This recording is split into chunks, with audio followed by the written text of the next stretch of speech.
এটা কমিশনের সাবজেক্ট, তো আমরা কমিশনের কাছে সেই কথাটা বলবো।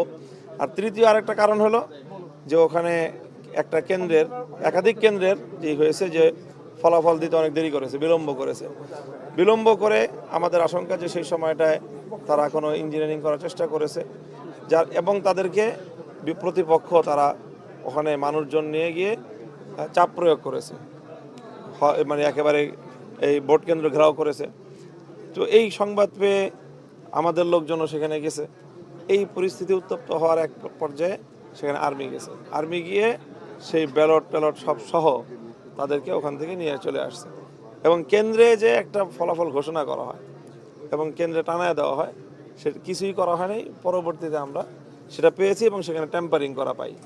সেখানে আমার প্রতিদ্বন্দ্বী প্রার্থীর নামে যে পরিমাণটা লেখা আছে সেই সংখ্যাটার মধ্যে ট্যাম্পারিং করা, মানে কাটা একটা অঙ্ক লেখা ছিল সেটার জায়গায় আরেকটা অঙ্ক লেখা হয়েছে। তো আমার ধারণা আশঙ্কা যে সেখানে এরকম বড় একটা অঙ্ক, কয়েকশো ভোটের ব্যবধান সেখানে হয়ে গেছে। তো যেহেতু আমাদের ভোটের পার্থক্যের খুব মিনিমাম একটা, কাজে এই বিষয়গুলি বড় ফ্যাক্টর, সেই কথাগুলি বলতে আসছি আর কি। রেজাল্ট শিটে বলতে ওই যে হ্যাঁ, মনে হয় না, আমাদের কাছে সুস্পষ্টই আছে যে প্রিজাইডিং অফিসার যেখানে কেন্দ্র থেকে যে ইটা দেয়, হ্যাঁ, ভোট গণনার যে শিলটা দেয় সেটার মধ্যেই টেম্পারেচারিং করা আছে।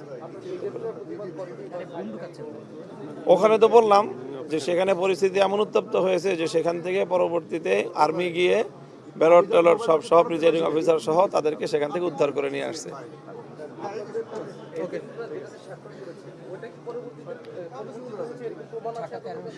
সেই কাগজটার মধ্যেই টেম্পারিং করা কাটা। এখন আমি আমার অফিস ইয়ার থেকে স্বাক্ষর নেওয়ার পরে যে সে করে নাই আমি কিভাবে বলবো?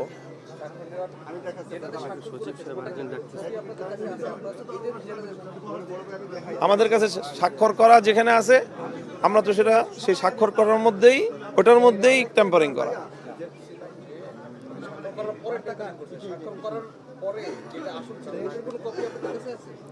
আসল কপি তো দেয় নাই আমাদেরকে, আসল কপি তো দেয় না, ছবি আছে সেই ছবির মধ্যে টেম্পারিং করা। জি জি আচ্ছা।